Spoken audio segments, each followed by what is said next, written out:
Hey guys, Mark Allen, BHSpringSolutions LLC and BHSpringSolutions.com, back again for another session of High Power University. This is about an advancement of BHSpringSolutions in 2021 for the high power pistol.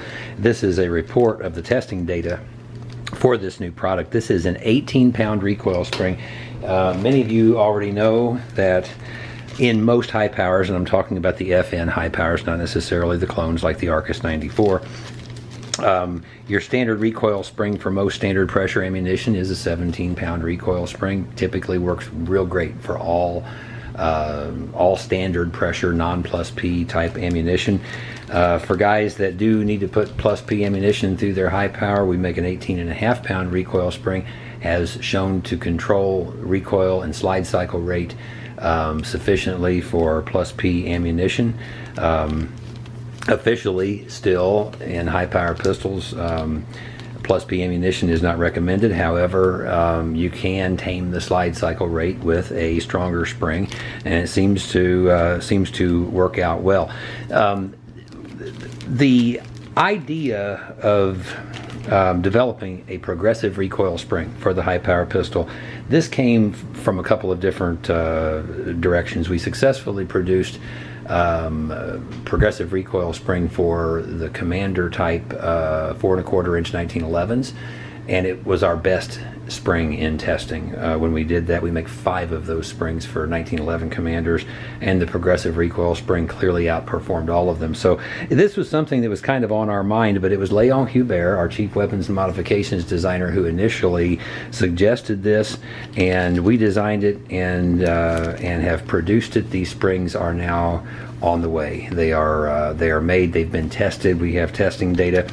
And what you're going to notice possibly in the video, and this is subtle, but at this end of the recoil spring, the coils are closer together. That means they exert less force, and at the other end of the recoil spring, they're farther apart. And what this does is actually multiple things. It makes your slide a little easier to rack. So this is going to be an easier slide rack with an 18-pound progressive than with an 18.5-pound recoil spring. But what this does, I'm going to use this handgun for an illustration here in just a moment, but when the slide starts rearward, these coils that are closer together are exerting less force. They compress first, and they are the easiest to compress, so they compress first. After those compress, then the work by the recoil spring that's done next is by the wider apart coils. And when you think about it, this does make all kind of sense, because in this position right here, I fired the weapon, the hammer is up against the firing pin, and now the slide is going to start rearward. In this part of the slide's rearward travel, I'm pressing against the pressure of the hammer spring mostly. That is where most of the forward pressure is now coming from, and you can see my hammer wanting to cock, and I'm pressing against that hammer. And at this point, the closest together coils are going to be doing the lion's share of the compressing at this phase. However, when we get back to this point and that hammer has cocked like that, at that point where the hammer is cocked, we're now getting into wider apart coils, and now the recoil spring is now exerting more pressure, and so it's displacing the job of the recoil spring and the parts of it that are compressing in the approximate time that strength is needed, and it's taking a little pressure off the front end when it's not needed, because the hammer spring is the biggest contributor to resistance at that point. So it is a slightly easier to slide rack than an 18.5-pound recoil spring would be. But here was the interesting part, and I'm hoping this stays focused because this was just so impressive to us. Our first test pistol was a 2003 FN High Power Mark III S polished blue factory finish. The significance there is it does not have a coating that would be slowing down slide cycle rate, because the relationship between the slide and the frame has been artificially tightened up by a refinish or a coating of any kind. We used Russian tall ammo. We had some of it sitting around. It's garbage ammo, but it is consistent, and it is the same approximate barrel pressure as all the other 115 grain standard pressure ammunition, and this all came out of the same box. And what we see here is the recoil spring that was used and the average ejection distance of the extracting empty shell casings. This tells us how fast the slide was cycling approximately. And with our 17-pound recoil spring, we were extracting 5 feet. That's just fine, perfect. With our 18-pound progressive, the one we've been talking about, we also extracted 5.5 feet. And with our 18.5-pound recoil spring, we extracted 4 feet. We went to Spear Gold Dot 124 grain plus P with the 18-pound, no 17-pound recoil spring testing with the plus P stuff. 18-pound progressive controlled extraction distances at 7 to 8.5 feet. And look at this, the 18.5-pound spring was allowing these to go 8.5 to 9 feet. And then finally, non-plus P, this is Federal 147 grain standard pressure ammunition with the 18-pound progressive, 6.5 to 7.5 feet. In our testing on this day, we got excellent performance out of this 18-pound progressive with all types of ammunition tested, and that was it was a little bit of a surprise to us. But this on this day, that 18-pound progressive recoil spring would be a single spring solution for me, no matter what type of ammunition would be going through. Our second pistol was a FN High Power Mark III S, and this was a Cerakoted frame and slide. There's a little tighter slide and frame fit, and we're going to see what happened there. And this is going to illustrate also one of the reasons why we don't suggest people use our 18.5-pound recoil spring with standard pressure ammunition. You're going to see why. With the tall ammo, we were 4 feet extraction distance with a 17-pound and the 18-pound progressive. So the slide to frame fit is closed up a little bit because of the coating, and it is offering a little bit more resistance on the slide. We see shorter extraction distances. With the 18.5-pound recoil spring, we short cycled consistently and failed to extract. That's too much spring, and it proved again what we have been saying for quite a while. I'm going to point you to right back up here.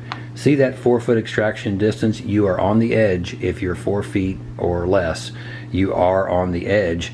And we were on the edge with the uncoated pistol in our testing with the same ammo.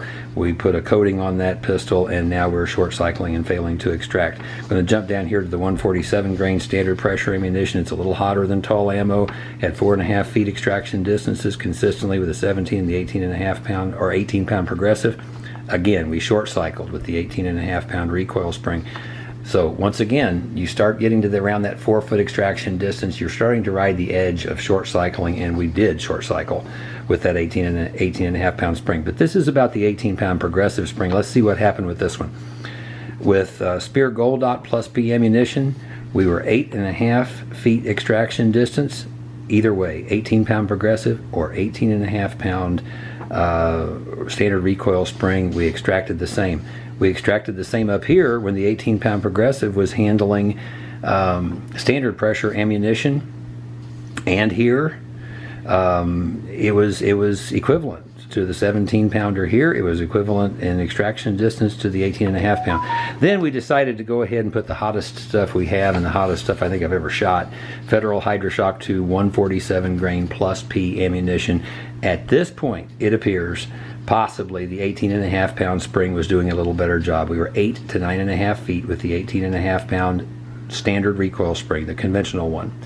And the 18-pound progressive, it did allow some extraction at 9 to 11 feet. And this is telling us that there is a point where the initial energy of the cartridge does get too hot for this or this progressive recoil spring, and those closer together coils start to show up when you continue to up the pressure and up the pressure.